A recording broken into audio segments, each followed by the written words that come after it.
Capítulo 11. Don Rufino de Yucatán. A 60 minutos de la ciudad de Mérida, y en un pequeño poblado, vive don Rufino Tan, un chamán maya que durante más de 25 años se ha dedicado a curar y guiar en el desarrollo de la conciencia a pacientes y discípulos. Don Rufino tiene una edad aproximada de 70 años, y todavía conserva el vigor y la curiosidad de la juventud. Habilidades de don Rufino. Don Rufino dice poseer la capacidad de atraer hacia sí mismo cualquier espíritu de una persona hacia la cual dirija su atención. Mediante su respiración y orientado a su cuerpo, en la misma dirección que se encuentra la persona, realiza unos movimientos característicos con sus brazos e inhala profundamente. Según don Rufino, estas maniobras atraen el espíritu de la persona.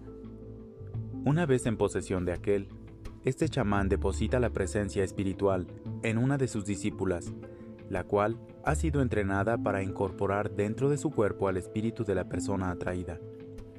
Una vez en el interior del cuerpo de la discípula, don Rufino se comunica con el espíritu y lo sana.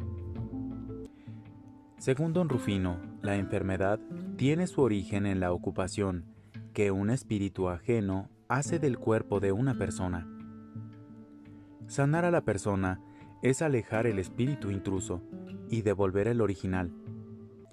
En ocasiones es el espíritu propio el que enferma, y con él, una vez dentro del cuerpo de su discípulo, don Rufino mantiene una conversación terapéutica y le ofrece claridad acerca de su estado y condición.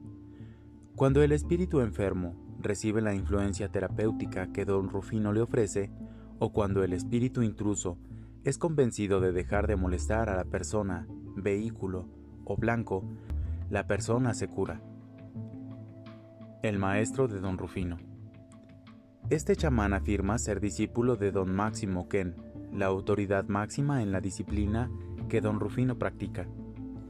Resulta extraordinariamente interesante constatar que el mismo don Máximo Ken es mencionado por otros chamanes mayas como maestro y máxima autoridad espiritual. Un ejemplo de esta coincidencia es la de doña Susana, una chamana maya que no conoce a don Rufino, pero menciona a don Máximo Ken en una categoría anteriormente mencionada. Acerca de este personaje no tenemos información, excepto la que es un ser que, según los chamanes mayas, vive en el espacio y no tiene dimensión corporal alguna. Don Rufino posee la capacidad de hacer penetrar a sus discípulos en un trance profundo, durante el cual ellos son capaces de establecer contacto con don Máximo Ken. En esta situación sus discípulos le ofrecen mensajes y le ayudan a realizar curaciones. Interpretación. Resulta extraordinariamente difícil explicar la conducta de don Rufino, aunque una interpretación tentativa de sus actos y consideraciones se ofrecerá enseguida. En el chamanismo mexicano es común encontrar que los directores de algunos linajes hablen de la existencia de dos niveles diferentes de la realidad, uno en el cual la realidad cotidiana existe y otro en el cual el chamán establece contacto con un maestro o guía, quien ocupa su cuerpo, y en esta situación se sirve de él para curar, ofrecer mensajes y guiar a sus discípulos. Doña Pachita era un buen ejemplo de lo anterior. Ella se conducía como una mujer común y corriente hasta que penetraba en un estado característico, durante el cual su cuerpo era ocupado y controlado por el espíritu de Cuauhtémoc, el último emperador azteca.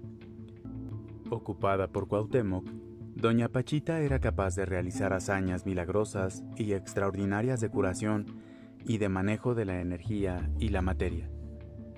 Otros casos similares son los de don Florencio de Morelos, doña Susana de Yucatán, don Iván Ramón de México, etc. Todos ellos cambian su personalidad cotidiana normal por otra, después de ejecutar una serie de maniobras que en la mayoría de los casos implican sentarse en una silla, cerrar los ojos y respirar profundamente hasta comenzar a vibrar sus músculos con intensidad.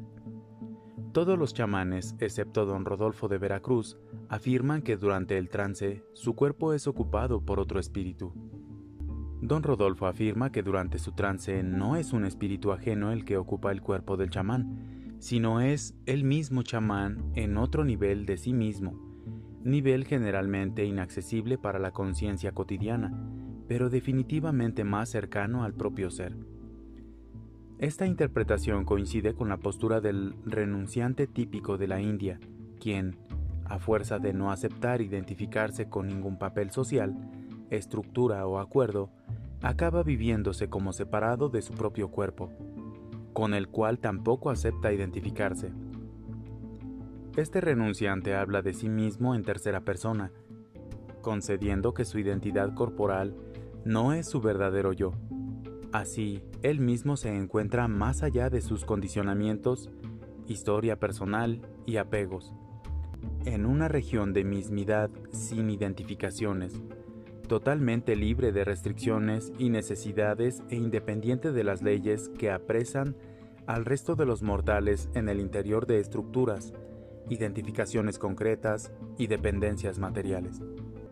Podría pensarse que el chamán, que cree ser ocupado por otro espíritu, en realidad se coloca en su verdadero yo, y así, liberado, es capaz de realizar todo tipo de curaciones y aún milagros. En el caso de Don Rufino y de otros chamanes mayas, su referencia a la existencia de Don Máximo Ken podría entenderse como un velado de conclusiones. Si es correcta la interpretación de la que la personalidad alterna, en la que se transforma el chamán, es su verdadero yo, no identificado con su cuerpo e historia, los linajes que estimulan y entrenan a sus discípulos a penetrar en trance están estimulando un verdadero desarrollo, explicándolo mediante una errónea interpretación. Esta consideración merece mayor investigación en el futuro, recordatorio de la verdadera identidad del ser humano. En el linaje de Don Juan Matus de Sonora, a esta identidad humana esencial se le llama la banda del hombre, y se dice que un hombre llega al éxtasis cuando es capaz de interactuar con esa banda.